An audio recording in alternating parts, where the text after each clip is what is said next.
And due to circumstances beyond our control, we are back for another exciting week of television entertainment, television information, and, well, just plain TV.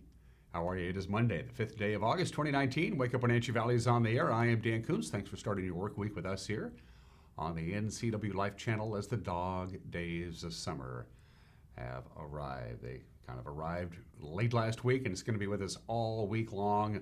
Without question, the warmest week of the year so far. It is August. We are used to this kind of weather this time of the year, and that's what we're going to have. It's going to be hot, very hot indeed. We've got a high pressure is returning to the area. It's going to hang around for most of this week. We could see triple digits certainly tomorrow, maybe even Wednesday. Not quite to triple digits today. We have a couple of slides to show it to you from the National Weather Service, let you know how hot it's going to be, including the heat risk for you folks out there. Also going to keep a close eye on the air quality, which right now isn't bad. If you don't know by now, we're going to give you some more information. The Williams Flats fire is burning up in the Colville Indian Reservation, just north of the Keller Ferry in the Lake Roosevelt area, and that's why we have a little bit of haze and a little bit of smoke in the Wenatchee Valley. But it's much worse out in the Columbia Basin. The air quality in Moses Lake and Ritzville considerably worse than it is here in the Wenatchee Valley. In fact, I have it right here from the Air Monitoring Network, and here in the Wenatchee Valley, we are at moderate on that scale, which is okay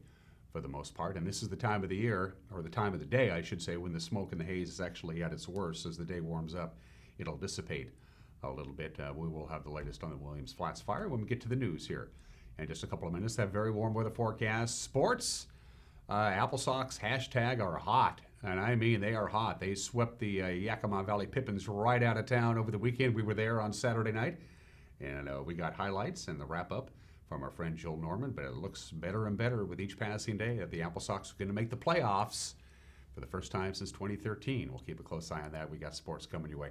Plus the obscure holiday, today in history birthdays. Everybody is entitled to Mike Magnani's opinion. And tomorrow is primary election day, so we wanted to give Al Lorenz one more opportunity to make his pitch.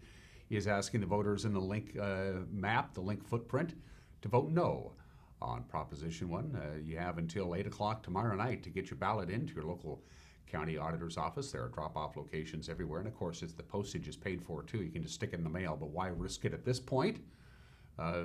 It's got to be postmarked by 8 o'clock tomorrow, and that's taking a chance. Go ahead and just drop it off at your local auditor's office or the drop boxes. Al Lorenz is asking people not to approve Link's sales tax hike, and we'll have that interview with Al coming up in the back half of the program. It is 3 minutes after the hour. Let's go around the valley with our Valley View cameras, courtesy of Localtel Sky-Fi High-Speed Wireless. The cross camera is pulled back a little bit. You can see a little bit of haze up near the Lake Chelan area. Again, the Williams Flats fire is about a little over 10,000 acres. It started on Friday afternoon.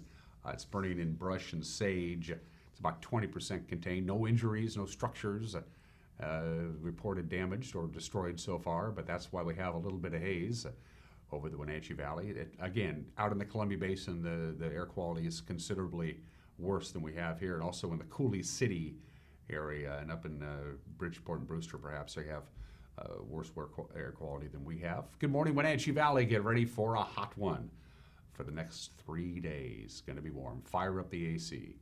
Camera number 2, where are we off to, Megan? Megan gets to decide. She says Arundel Rock looks pretty good to me, and Arundel Rock does look pretty good to me. Looking down, you can see Turtle Rock, Lake Antioch, which is probably real busy over the weekend. A lot of people like to hang around at the bar at Lake Antioch, where, of course, the Antioch River dumps into the Columbia River. It's kind of cool to stand in the middle of the Columbia River, and it's waist deep water because they have all of that sediment and all that sand that dumps out into the Columbia River in Antioch. It's a real popular place for people to hang around and soak up some sun and stay cool. Mission Ridge way off in the distance. Good morning to our friends at Arundel Rock. Camera number 3.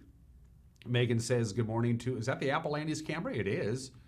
That looks a little considerably hazier there than it does in the Wenatchee Valley. Mount Cashmere, of course, dominating your shot there. You can see most of Cashmere and all the orchards hanging in. By the way, the apple season, apple harvest is just now beginning, and they're still, of course, harvesting some cherries in many locations in the upper areas of the valley where it's considerably cooler, and so the cherries have a longer time to grow. Good morning, Cashmere. Thanks for starting your day with us. And finally, camera 4 is a slow dissolve to, oh, you told me this camera last week and I forgot it.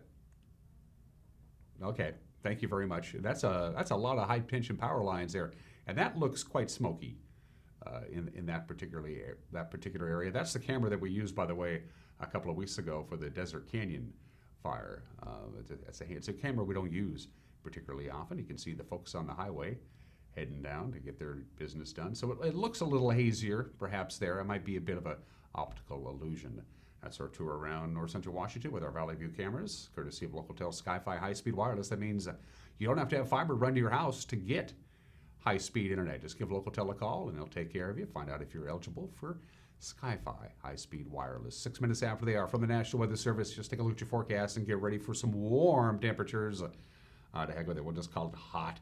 High pressure returns through the middle of the week. Now, again, we're going to have some smoke and some haze hanging around the Wenatchee Valley because of the Williams Flats fire, which is quite a ways from us, but it's still going to be problematic for a number of people who might have difficulty breathing in dirty air. Again, it's moderate, the air quality, which isn't too bad. It's kind of normal for us this time of the year. Later on in the week, an upper-level low-pressure system is going to bring a chance for thunderstorms and some rain starting Friday afternoon and lasting through Sunday. But there's a couple of slides we want to show you that the National Weather Service sent our way. Hottest weather of the year?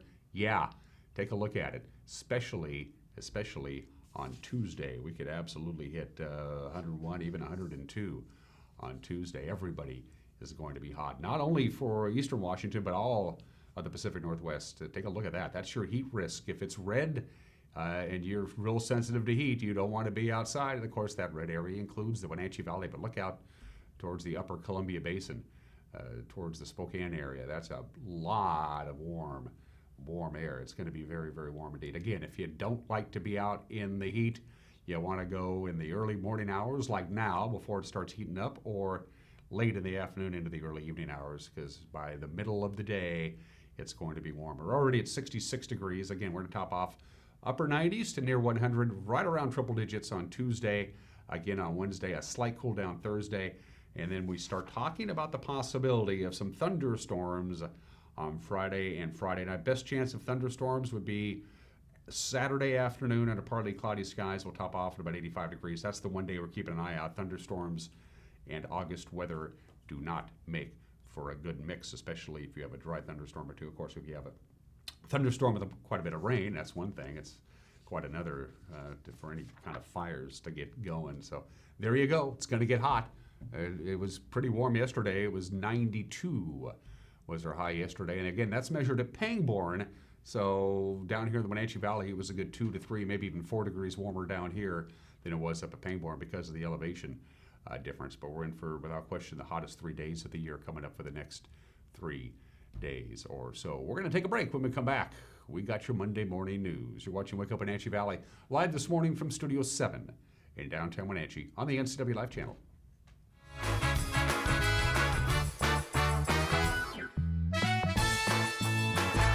Hi, I'm Jim Heinlein, agent here at Senior Insurance Services of North Central Washington, where we like to teach our customers how to shop and compare from all the Medicare options.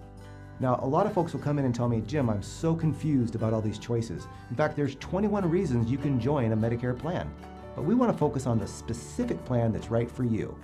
So if that's what you need, give us a call at Senior Insurance, 888-2600, or visit one of our 5 locations.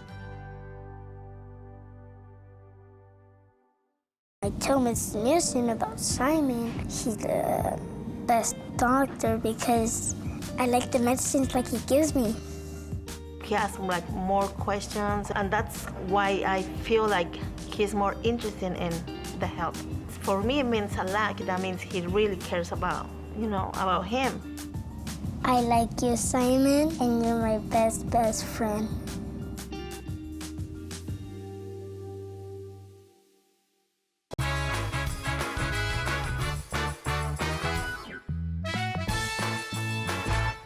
We're back. Hazy sunshine, 66 degrees, about 97, 98 today. Triple digits, a distinct possibility on Tuesday and Wednesday with some hazy skies because of the Williams Flats fire. And that's our lead story this morning. Crews have been busy over the weekend battling that large lightning-caused wildfire on the Colville Reservation land. This is near Lake Roosevelt. The Williams Flats fire started Friday afternoon after a band of early morning lightning storms moved across the eastern portion of the Colville Indian Reservation. The fire is now estimated at over 10,400 acres, mostly burning in brush and sage. It's about 20% contained. Again, no structures have been damaged, no injuries have been reported. The fire is burning in a remote area within a designated wildlife game reserve. Roads have been closed to the area, plus other roads which could access the fire area. Steep slopes, limited access, and primitive road conditions are hampering containment efforts. One home was placed under a level 3 evacuation. There are 266 firefighters deployed to this fire. Colville Tribal Natural Resource law enforcement officers are asking boaters to stay clear of the firefighting efforts at Lake Roosevelt Recreational Area. Chelan County Sheriff Brian Burnett reports a climber was rescued from the south aspect of Dragon Tail Peak.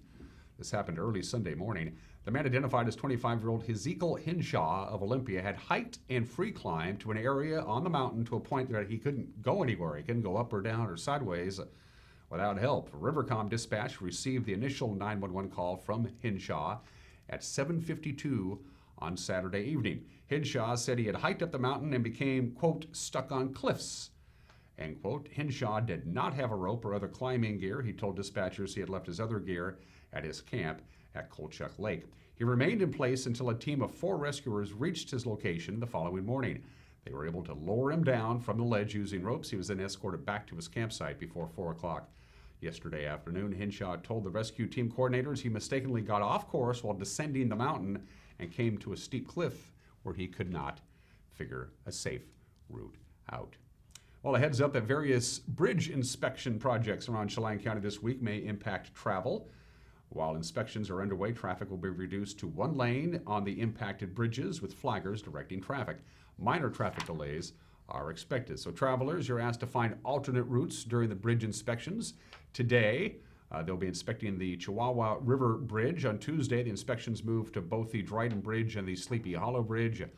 On Wednesday, both bridges over Antioch River Road will be inspected. And finally, on Thursday, workers will be looking at the Chelan Falls 2 Bridge. All of the inspections will take place during the morning hours. And of course, tomorrow is primary election day, and one of 2 tax measures on the ballot this year is Proposition 1.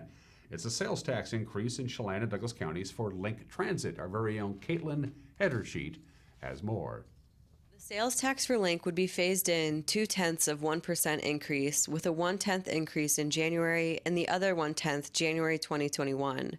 Both supporters and an opponent of Proposition 1 have appeared on Wake Up Wenatchee Valley with Dan Kuntz in recent weeks to make their cases. That included Russ Spidell, the campaign manager for Yes on Prop 1 campaign, who appeared with Dominic Bonney. We have about 1 million or more boarders a year now. Over half of those people are going to and from work. About 1/4 of those people are going to school. And so I see this proposal as an investment in our community, because as we expand the service of Link, we run our buses now. I say we, I'm not an employee, I'm a volunteer. Right. But as you've pointed out, Dan, I'm chairing this campaign. Mm-hmm. We have a schedule which is essentially 6 a.m. to 7 p.m. If this passes, we'll start at 4:30 a.m. and go to 11:30 p.m. Now, what does that do? It helps the people who work in hotels, restaurants, in agriculture, especially when we go to Sunday and holiday. Mm-hmm. If you're working in a shed or in an orchard, you need 7-day-a-week access. Mm-hmm. And so this, to me, is an economic investment in our communities. And I think when we raise the tide, all boats go up. So to me, it's an economic investment. Yes, it is a 0.2% proposed increase in the sales tax, but it's so much more than that. But Al Lorenz of Manson, an opponent of the sales tax increase, said Link lacks the ridership to support more funding. The first thing I looked at was how does Link run on subsidies already compared to other transit systems? And what I found is typical transit systems recover about 1/3 of their costs from fares. Link recovers 2% in 2019. Mm-hmm. And so a $2 fare, which would be a transfer, it's a little less than it costs to get on from one of the places outside of town, is seeing $98 in taxpayer subsidy already, and I was floored by that. So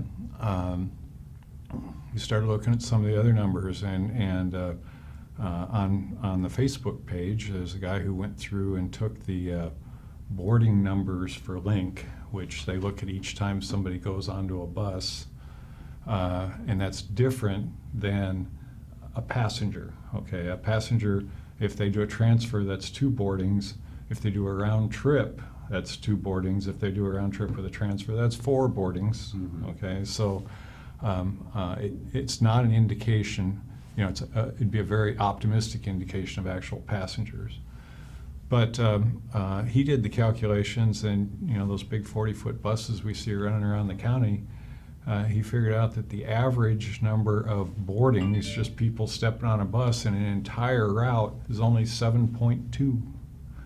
So we're running 40-foot buses with nobody on them, which kind of corresponds to what I see when I'm driving around. In addition, Lorenz says the bulk of financial support for Proposition 1 has come from companies that would benefit from its passage, not citizens. The ProLink committee, I went into the PDC and found that, gee, there's like 5 or 6 corporate vendors who have done over 90% of the money. And these are all people that serve to benefit from this thing passage. One is Avail Technologies, which is a software company that sells software to Link for collecting fares and managing their system. Another is Gillig, the bus maker, when you see these shiny new 40-foot buses going around. So they've got millions in benefits, the Teamsters Union's another one, that they'll get from this taxpayer money, from taxpayer largesse. And so that, you know, I'm not seeing a bunch of people contributing to support this thing, citizens, so I don't even think the people in Wenatchee think Link's efficient. Link manager Richard DeRock appeared with Dominic Bonney on an earlier show and said citizen involvement, in fact, has driven the idea of a sales tax increase. We reached out to the community starting in 2016, and we went out and said, what should be the future of Link Transit in our community? And we got about 1,600 responses to that first survey, which gave a whole list of things people wanted to have in the community. We took that list, went through and identified what we can legally do. People asked for service to Seattle, asked for services that are not within our authority to do. Took those out of it, figured out what the costs would be to actually meet what people ask, and went back out. We mailed a survey to every single residence in our 2-county area and said, okay, this is what you told us you were interested in. What are you willing to pay for? Because this is going to take additional revenue to do it. And it was an interactive survey where people could pick off the services they liked, and that showed them what the impact on the sales tax was for them. And 67% identified that about a 2/10 level of additional services, about $5.5 million a year additional expenditure, would fund what they wanted to do. And number 1 on the list was Sundays. I think 83% of the people who responded wanted Sunday service. People still need to go places on Sunday. Exactly. Yeah. And one of the interesting things in the survey when we dug through it was people that were asking for the service were much more non-riders than riders. The riders actually make use of what we have. It was people were telling us, I would use the bus, but you don't operate when my job is. We don't operate Sundays, we don't operate second and third shift coverage. We were also hearing from the businesses, that's a huge issue for them. We don't really serve the tourist market in our community for the service workers, which is a big part of our economy because we don't operate Sundays, we don't operate Saturday evenings. Mail-in ballots for the primary election are due next Tuesday by 8 p.m. I'm Caitlin Hedersheet, NCW Life News. Thank you, Kat, for that report. Yeah, and as she mentioned, you have until 8 o'clock tomorrow to get your ballots into your local county auditor's office. And then we ask you to log on to ncwlife.com tomorrow at, well, right around 8 o'clock. We'll have the latest numbers from both Chelan and Douglas counties on primary election day. What happened over the weekend and on this Monday, we'll let you know with the newscast. The news tonight with Grant Olson in the anchor chair. Grant also handles the weather forecast. If you haven't heard yet, it's going to be hot. Eric Granstrom in the sports desk as well. The news at 5 o'clock, 6 o'clock, and 10 o'clock. The NCW Life Evening News with Grant Olson and Eric Granstrom, 5, 6, and 10. Available to you watch on demand if you so desire by going to ncwlife.com. We'll have the news up and running right around 4:30 or 5 o'clock. You can watch it on your personal device, on your smartphone, on your tablet, on your computer, whatever the case may be, or you can watch it on TV at 5, 6, and 10. And take a gander at the bottom of your screen. That's all the different ways you can get a hold of us. You can drop us a line via the email, news@ncwlife.com. You can go to our Facebook page and drop us a line there. You can pick up the telephone and give us a call, or you can go to our website and contact us that way. 20 minutes after the hour, we have sunshine and 65 degrees, near triple digits today. Triple digits pretty much assured for Tuesday, maybe even Wednesday. It's going to be a very, very warm week. We're going to take a break. When we come back, how are the Mariners playing? How are the Apple Sox playing? There's a little hint in sports. We got it in 1 minute. You're watching Wake Up Wenatchee Valley live this morning from Studio 8 in downtown Wenatchee on the NCW Live channel.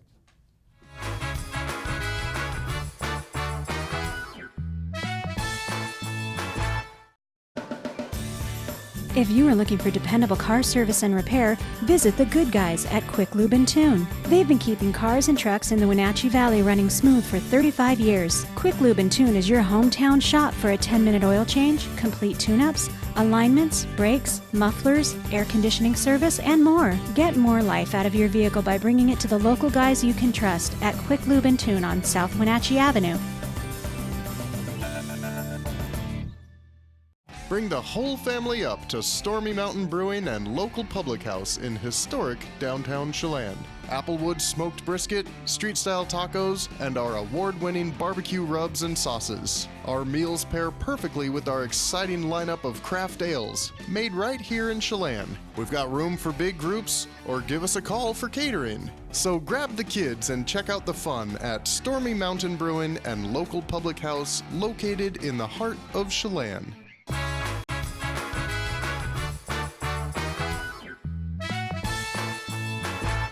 Welcome back. 22 minutes after the hour on this Monday edition of Wake Up Wenatchee Valley. I'm Dan Kuntz. Sports, dig out the brooms. The Wenatchee Apple Sox swept the Yakima Valley Pippins over the weekend at Paul Thomas Senior Stadium. The final yesterday afternoon, 8-4. Another W for the Apple Sox. With the details, it's our friend Stormin' Joel Norman.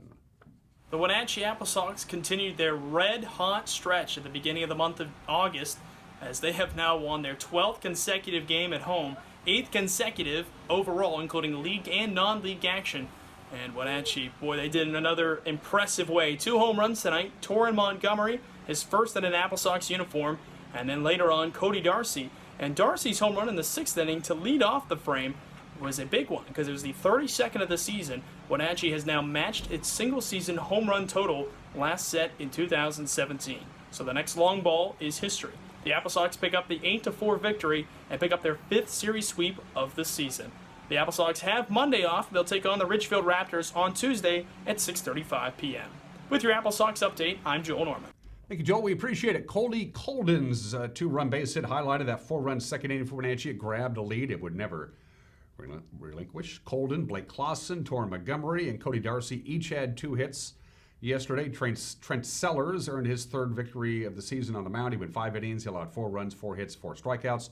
And as Joel mentioned, Wenatchee begins its final home series of the regular season tomorrow. Ridgefield will pay its first ever visit to Paul Thomas Senior Stadium. Our cameras were there on Saturday night for Game 2 of the series. On this particular victory, Blake Clausen was the hitting star. He went 2 for 4 with a big RBI double in the 5th inning. That put the Apple Sox up for good. Highlights. Comes the 3-1 pitch from Freeling. On the way to the plate, swung on and hit in the air. That's going to get down for a base hit and score 1, maybe 2. Rounding third and heading for home. Kuifer is going to score. Into second base is Blake Clausen with a 2-run double. The Sox are on top 4-3. 1-2 the count. The crowd assembled here at Paul Thomas on Cougar night, hoping the Apple Sox can wrap it up right here. Shire ready, checks the runner at second. The 1-2 pitch on the way, swung on and missed, and the ball game comes to an end, and the Apple Sox have done it. Well, you come through with another couple of big hits tonight, Blake. 6 wins in a row here against league opponents. You guys are pushing for the playoffs. Tell me about your game tonight, and tell me about that big double. Yeah, right now I'm just looking for good pitches to hunt for, trying to get my swing back into what I feel like should be how I should be performing, and saw a couple fastballs that I liked, and I just tried to attack them as best I could. We thought about grabbing Dalton Heron, but he's up with Joel on the postgame on the radio side right now, and boy, that guy can hit the ball when he gets a hold of it. Yeah, you know, Dalton's a guy that can definitely change a game in one swing, and you know, tonight he drove a ball out and then got a ball to the deep part of right center and legged out a triple. But no doubt, you know, he's a guy that can truly impact in one swing. So it's good to see him connect, and definitely ups that scoreboard when he is connecting the baseball. Heron finished 2 for 4 Saturday night, had a home run, a triple, 3 RBIs. Seth Kuykendall earned the victory on the mound. He went 5 innings and allowed 3 runs on 8 hits with 3 strikeouts and a walk. And of course, you don't get to sweep unless you win the first game, and they did that, of course, on Friday night with the bases loaded in the bottom of the 10th. Hunter Montgomery, the hero. 3-1 the count with 1 out. Again, bases loaded for Wenatchee. A 3-3 ball game, bottom of the 10th. The pitch outside, ball 4, and the Apple Sox walk it off. A bases loaded walk to Hunter Montgomery. That's the 3rd walk-off of the year for the Apple Sox. They pick up a 4-3 victory here tonight at Paul Thomas Senior Stadium. Joel Norman again with the call. Video courtesy of the Wenatchee Apple Sox Facebook page. So Wenatchee picks up the 4-3 victory on Friday night. Their 3rd walk-off win of the year, by the way. Johnny Sage in his final game in an Apple Sox uniform went 2 for 4 with a run. So Wenatchee swept Yakima. All eyes turned to Bellingham now. Of course, the Bells were hosting Victoria, the team that we're chasing. A defensive error in the top of the 10th allowed the Harbor Cats to score the go-ahead run, win 6-5 on Sunday. Victoria takes 2 of 3 at Joe Martin Field, so both the Apple Sox and the Harbor Cats emerged from the weekend tied atop the North Division's second half standings. Dayton Provost's RBI base hit in the bottom of the 10th gave Bend a walk-off 10-9 win over Kelowna. That run capped an incredible comeback for the Elks, who scored 3 in the 8th and 4 in the 9th to force extra innings. Port Angeles was also a 10-inning walk-off winner Sunday against Portland 6-5. Brad Altamari's RBI base hit capped a 2-run rally for the lefties. The Pickles had taken the lead in the top of the 10th on Thomas Rudinsky's solo home run, but it was not to be. Sunday was a day of walk-off wins as Cowlitz salvaged the final game of their weekend series with Corvallis. They downed the Knights 9-8 in 10 innings on Andreas Sosa's RBI base hit. And Josh Marchesi had an incredible day for the Black Bears. He hit a grand slam homer in the 5th and a 2-run home run in the bottom of the 9th to force extra innings. Walla Walla's Bryce DeVitt had a 3-run double to tie it. Emmanuel Dean's RBI base hit won it, a 9-8 walk-off for the Sweets. Over Ridgefield, it looked as though the Raptors would win it. They scored 3 runs in the top of the 9th to take a 7-4 lead, but they ended up losing to Walla Walla. So, to the standings we go as we get deep into the pennant race now. Wenatchee and Victoria tied for first. They are 15 and 6. Port Angeles 3 games back at 12 and 9, and with the Apple Sox sweeping Yakima Valley, the Pippins cannot make the playoffs. As far as the overall picture, Victoria helped the Apple Sox by taking 2 of 3 from Bellingham. So the Bells now trail Wenatchee by 3.5 games. So the Apple Sox magic number to clinch its first playoff berth since 2013 is 3. In a combination of 3 Wenatchee wins over their final 6 games or 3 Bellingham losses in their final 6 games with the Sox in the playoffs. Seattle Mariners, they managed just 7 hits all weekend in Houston. Seattle swept by the Astros yesterday's final 3-1 after being no hit. On Saturday, Seattle managed just 3 hits off Justin Verlander yesterday. The veteran improves to 15-4 on the season. They only run a solo home run by Kyle Seager. In the 7th, the Mariners are off today before they host San Diego in a quick 2-game series tomorrow night at T-Mobile Park. First pitch 7:10. To the American League West we go on Sunday. Sean Bieber tossed a complete game for Cleveland to earn his 11th win for the season. The Indians beat the Angels 6-2. Willie Calhoun's bases clearing triple highlighted a 4-1 7th inning. Texas came back to beat Detroit 9-4. And Dustin Garneau was 2 for 3 with 2 RBIs. Oakland 4-2 over St. Louis. And those are just some of the games that people are playing on this Monday. 29 minutes after the hour, the obscure holiday. Today is National Underwear Day. Or National Underwear Day. Yeah. Boxers, briefs, tighty-whities, panties, whatever floats your boat. Some people prefer an unfurnished basement. I'm not one of those. Remember what your mom said. Always wear clean underwear. You never know if you're going to have an accident. Wearing underwear is a pretty good idea. But I found this rather fascinating stat on the internet, so you know it's true. A 2012 survey by EliteDaily.com says that the average woman owns 20 pairs of underwear for everyday use and an additional 14 pairs of underwear for special occasions. And the most popular color for underwear, it's bypassed white. Skin color, nude colors is the most popular color of underwear. Wear your underwear. Please wear your underwear on National Underwear Day. It's today in history at the bottom of the hour. 399 years ago, the Mayflower departed from Southampton, England. Now, what a lot of people don't remember is that it took them twice two chances. It was the first attempt for the Mayflower to reach North America on August 5th, 1620. Unfortunately, it left Southampton, didn't go very far, and it was forced to a dock in Dartmouth because there were two ships. It was the Mayflower and the Speedwell. Well, the Speedwell sprung a leak, and so both ships stopped in Dartmouth. They fixed the leak in the boat, the Speedwell, because you don't want a boat that leaks, and then they took off again, and the Speedwell sprung another leak. And they all went back into port, and then like a month later, the Mayflower tried again. The first time didn't work. Second time worked things out a little bit better, 399 years ago. This is the birthday of the income tax. It was during the Civil War, August 5th, 1861. 158 years ago, they had to pay for the war effort. The Union Army did. You know, wars cost money. We need dough. So the Senate and the House of Representatives passed, and Abraham Lincoln signed into law the first income tax. It was the Revenue Act of 1861. Basically, 3% of your income if you made over $800 a year. You paid 3% to the government if you made $800 or more a year. By the way, it was rescinded in 1872. Happy birthday to the income tax. And August 5th, 1962, 57 years ago today, Marilyn Monroe, a legendary actress, found dead at her home. Mystery. Some say drug overdose. Some say she was murdered.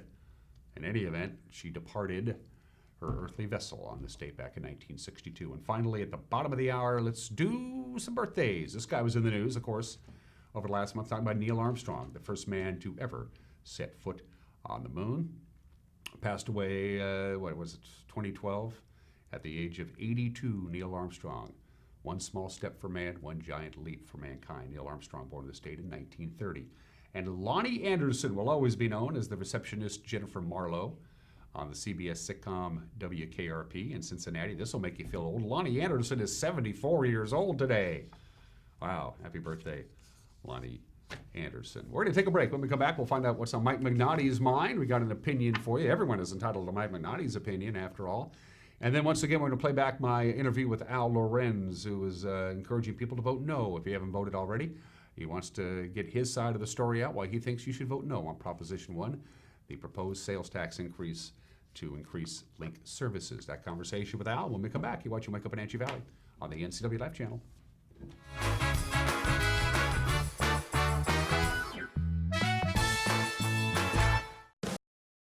With 15,000 square feet to explore, you'll find something special at the Antique Mall at Cashmere. For the do-it-yourselfers and those with a keen eye for making something old, fresh and new again, the Antique Mall at Cashmere is the place to come find your next project. From the coin enthusiasts to avid collectors, Antique Mall at Cashmere has treasures in every corner. Come find your treasure today. Antique Mall at Cashmere's friendly staff is here to help. Stop on by today. Some exciting changes are happening at Davis Furniture in downtown Wenatchee. We've decided to remodel our showrooms, but in order to accomplish our goal, over $2 million worth of top-quality home furnishings must be sold off immediately. Our entire inventory is deeply discounted up to 60% off to sell fast. If you've been thinking about new furniture, now is the time to buy. Don't miss the biggest sale in our 40-year history. Going on now at Davis Furniture and Mattress in downtown Wenatchee. Hi, Justin here, owner of Club Crow Bar and Grill in Cashmere. Club Crow is your place for famous blues, brews, and barbecue. We are your one-stop bar and grill, serving breakfast, lunch, and dinner 7 days a week. Looking for a fun night out? Join us at Club Crow Saturday nights. We have live bands to rock the night away. Club Crow is bringing comedy to Cashmere. Check out our Facebook page for upcoming dates. Live jam session first Sunday of every month. Club Crow Bar and Grill in Cashmere, the coolest place in town. At some point, we realized that value and practicality go hand in hand. A time when an unnoticed accumulation of items has become burdensome. These possessions still have value, but now lack usefulness. Donate your unwanted items to Goodwill and become a job creator. Your donations allow Goodwill to provide much-needed training to job seekers in our community.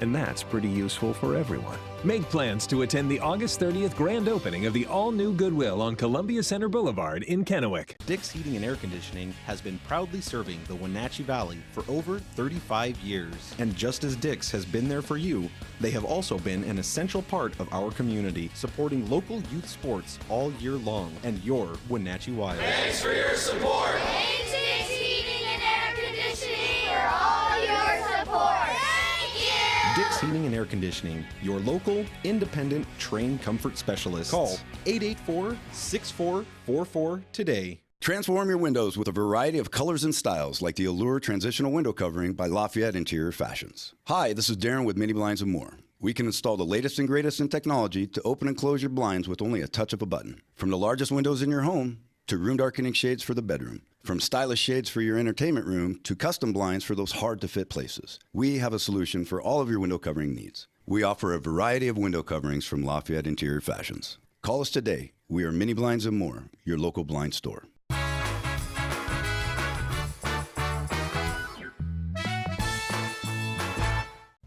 This is Mike, Mad Dog McNally, and everybody's entitled to my opinion. Now, I really made a decision as a mental health professional and for someone who provides treatment to domestic abuse perpetrators. I'm going to deal with issues of respectful relationships with the adolescent young men who come to me for counseling. Now, I'm going to do this with each one of them. I ask each one of them, what kind of man do you want to be? Someone who respects women and children, who treats them with care and consideration, or something else? Now, of course, they all say they want to be decent, good men, but honestly, we have to help our young men and boys to fully understand what it means to be a decent and respectful man in this society. Yes, we do. This is Mike Mad Dog Magnotti, and that's my opinion.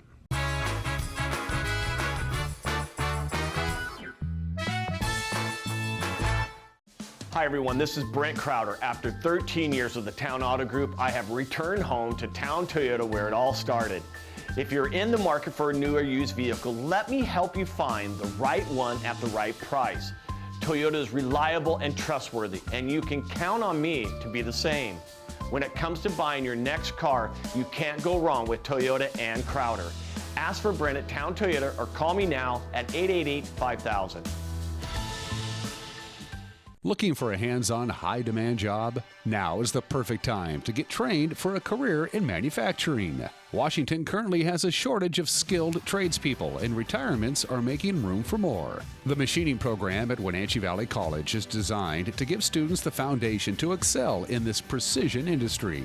Don't wait, there are only 15 spots left. A 2-year degree and a 1-year certificate are available. Learn more at wvc.edu/machining. Presenting a whole new line of more powerful, more fuel-efficient tractors from Coyote. It may not be the kind your grandfather bought 60 years ago, but it's probably the kind he'd buy today. Test drive one at your local Coyote dealer. Rose Tractor, quality brands you can trust year after year. Live in concert as you've never seen him before. Weird Al Yankovic. The Strings Attached Tour. August 13th at Town Toyota Center. An evening of hits and classics from the king of musical comedy and his band. Backed by the Wenatchee Valley Symphony Orchestra. Get tickets now at Town Toyota Center box office or online at towntoyotacenter.com.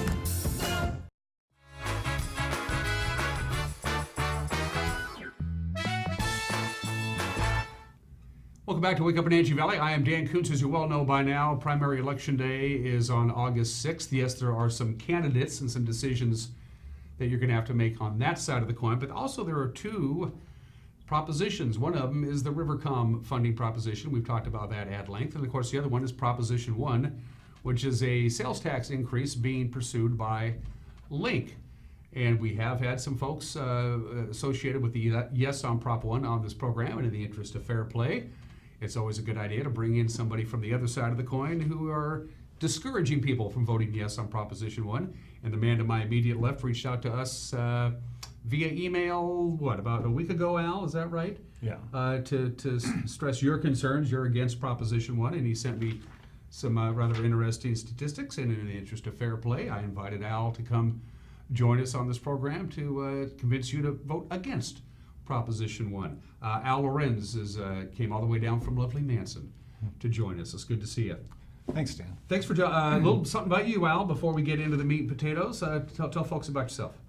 I'm from Manson. I grown up as actually, with the timing now, a brat of the Apollo program. My father was an engineer on that, and have lived in Manson for 15 years now.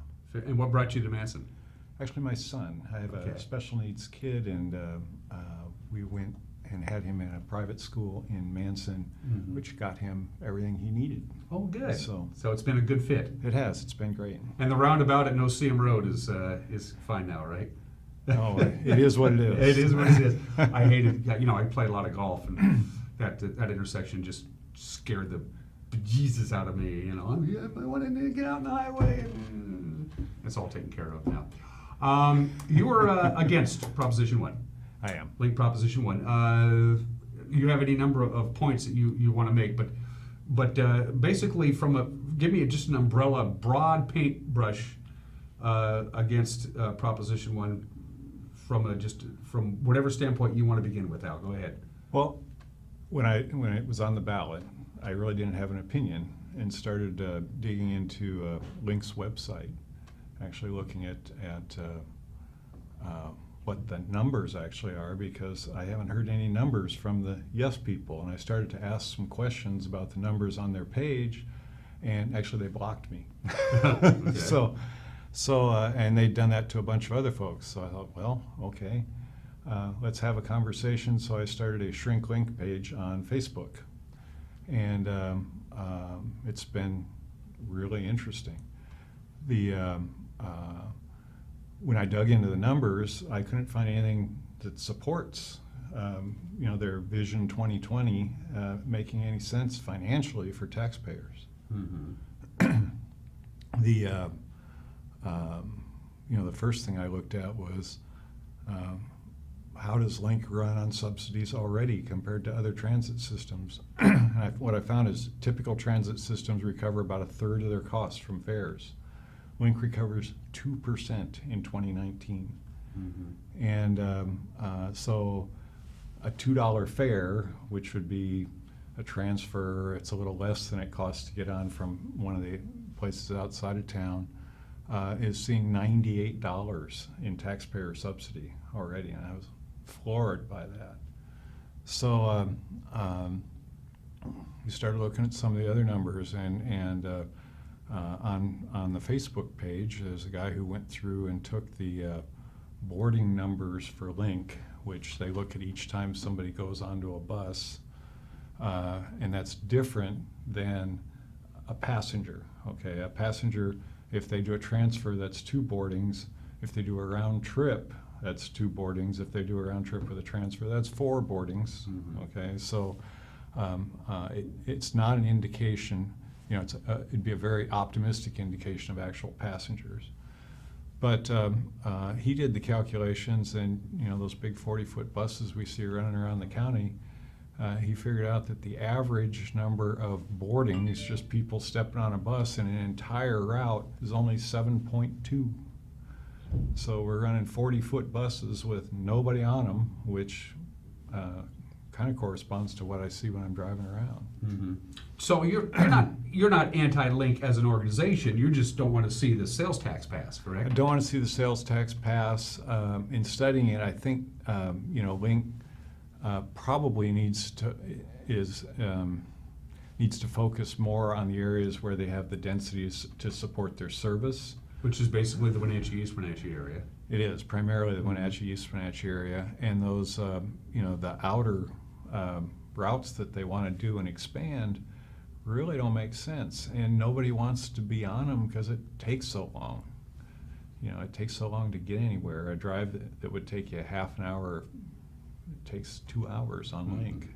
By the time you get there and wait for the bus and then get kind of near where you're going and then catch a transfer, and that's why they've increased service the last 2 years between 5 and 7%, and their riderships declined 2 to 3%. In fact, their riderships declined every year since 2015.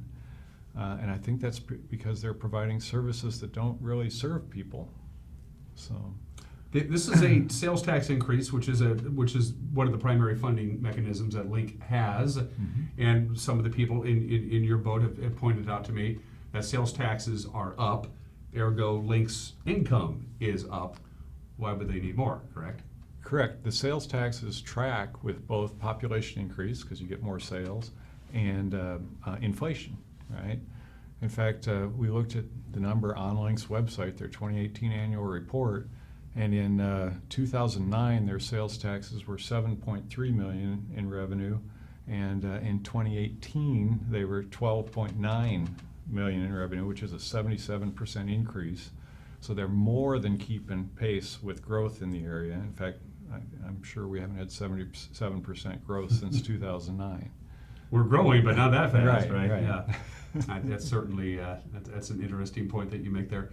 So you're not against Link as a service. It provides a vital service. You just it's just that it's about where it should be right now. Or would you like to see Link actually cut back a little bit in many locations? We call our website ShrinkLink, not SyncLink, okay? But I think they need to reprioritize and focus on things they can do efficiently. Because as a taxpayer, I don't want to be paying $98 for somebody to climb on a bus. You know, so they need to focus on where they can get traffic and serve it efficiently. The other people involved, this is an ad hoc campaign. It's not a real organization. No, right, on your ShrinkLink group. It's a Facebook page I put together, which those are free, right? Right. And then it's conversations that are going on there with the public and people in the area, and people are. It's kind of just taken off virally. So what are the responses that you're getting from your Facebook page? You know, I haven't gotten any negative responses. Okay. We had actually a couple of Link folks that are employees say, well, that's a funny way of calculating subsidies. And I was like, well, actually, I think your way is kind of funny. Is there some of this preaching to the choir kind of going on because you're all the people who are liking your page are obviously not supporting Proposition 1? So how are you getting the word out beyond the people who are following your page anyway? Well, we've, I'd call it social media marketing. So I'll go in and comment, like on your station where they have, where you're on Facebook or on your website. Which is how you got a hold of us originally. Yeah. So I'll put a comment on there, and that brings people to the page, and there's other places. So we're just marketing by participating in social media. The Link footprint is a sizable one. It's Leavenworth in the Upper Valley and all the way to Manson and various other locations. But the population base, the vast majority of the people who are going to be voting yes or no on August 6th are going to be right here in the Wenatchee, East Wenatchee area. And those sheer numbers could kind of overwhelm any small grassroots effort from smaller communities that are against it. Is that a concern of yours at all? It's an election. People, it happens like it happens, and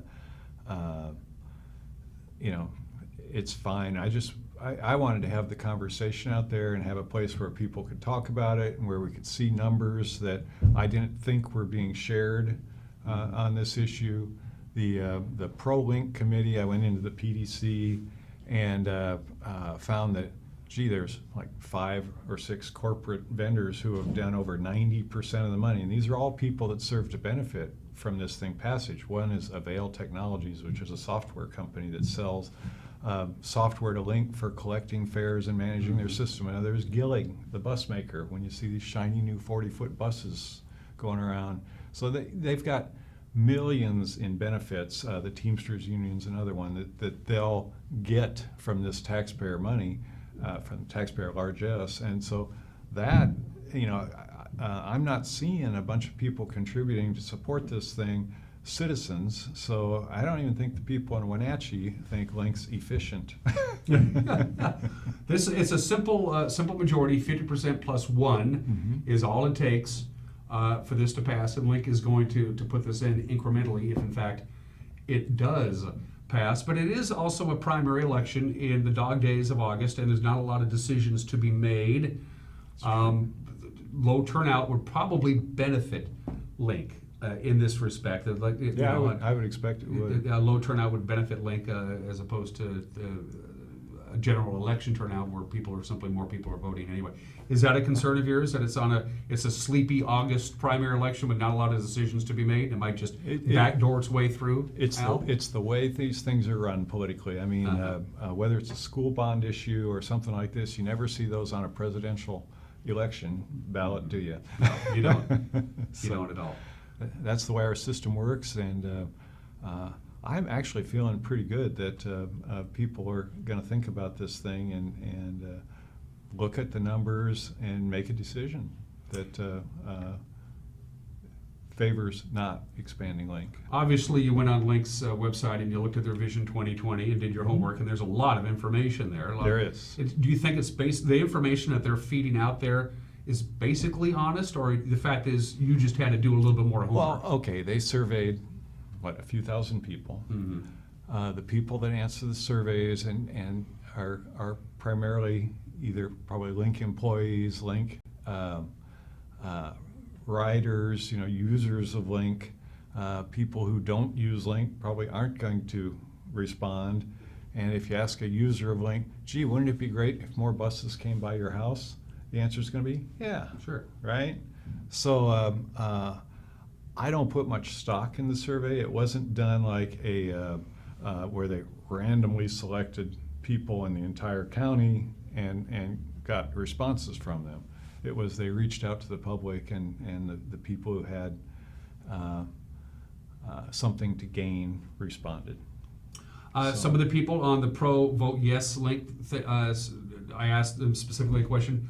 If you have nothing to do with Link, you've never ridden a bus, you never plan on running a Link bus, why would you want to vote yes on this? And their response was, the more riders on buses, the less traffic. And obviously traffic is a concern, certainly in the Wenatchee East, Wenatchee area. Do you find merit in that argument? That the more people on buses or less cars on the road? I think the shuttles they run in Wenatchee are probably a great thing.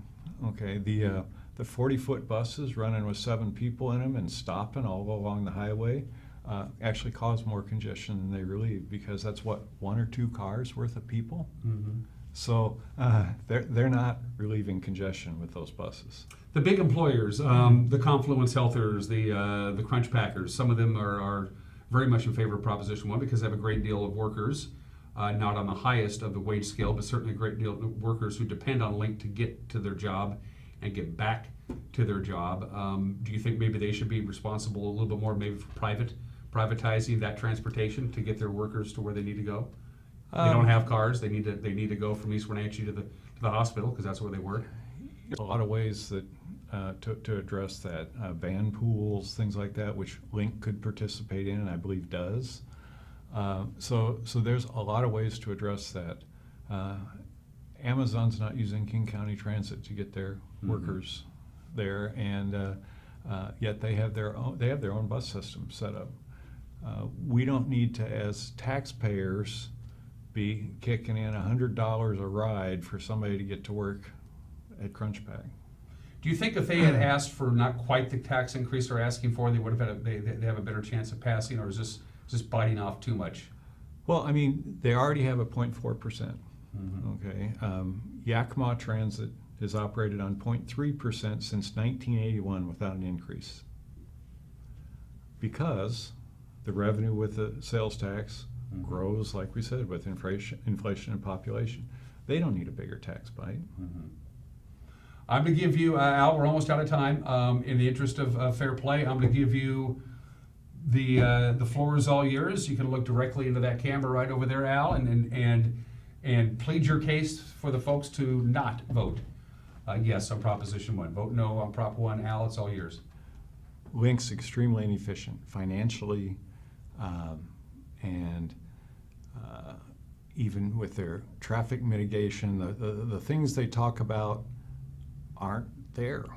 If you get outside of Wenatchee, Link doesn't make sense. We need to shrink Link down to a more efficient system that's smaller. They do not need a tax increase. Thanks. And again, the Facebook page is Shrink Link? Shrink Link, no on Proposition 1. Okay, that should be pretty simple to find. It's easy to find. All right. Al, I appreciate you coming all the way down to Manson to state your case. Thanks, Dan. Yeah, it's my pleasure. I'm glad. I believe in hearing all sides of the argument before, and I believe in being an informed voter. Great. Absolutely. Do Thank your you. homework. Absolutely. Al, thanks for coming down. Now that you're in the big city, might as well enjoy Wenatchee for a little while I you're here. will. There Thanks. you go. You're watching Wake Up Wenatchee Valley. We'll be right back.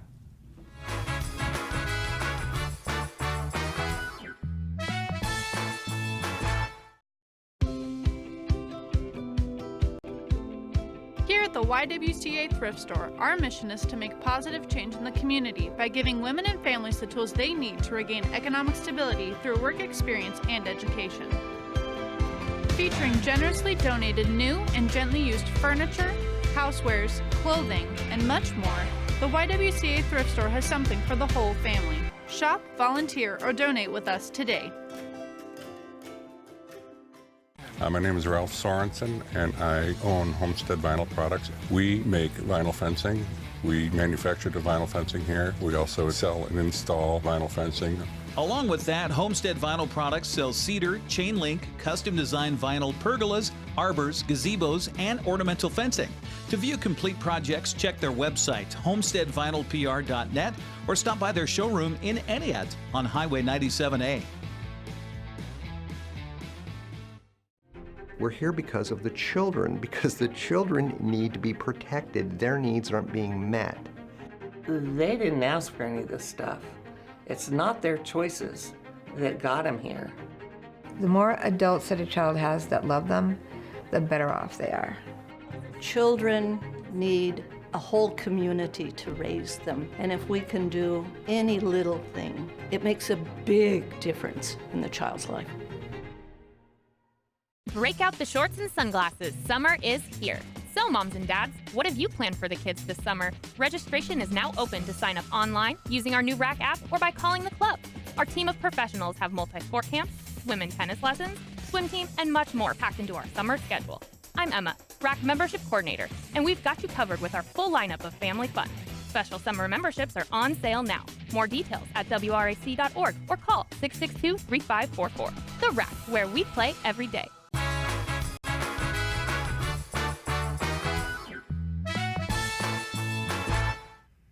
And we're back. About 2.5 minutes left to go on this Monday edition of Wake Up Wenatchee Valley. I'm Dan Kuntz. Before we get to your weather forecast, we do have some breaking news to pass along to you, and that is word of a drowning at Rufus Woods Lake. And this happened early yesterday evening. This is according to a report from Douglas County Sheriff's the Douglas County Sheriff's Office. Sheriff Kevin Morris said the male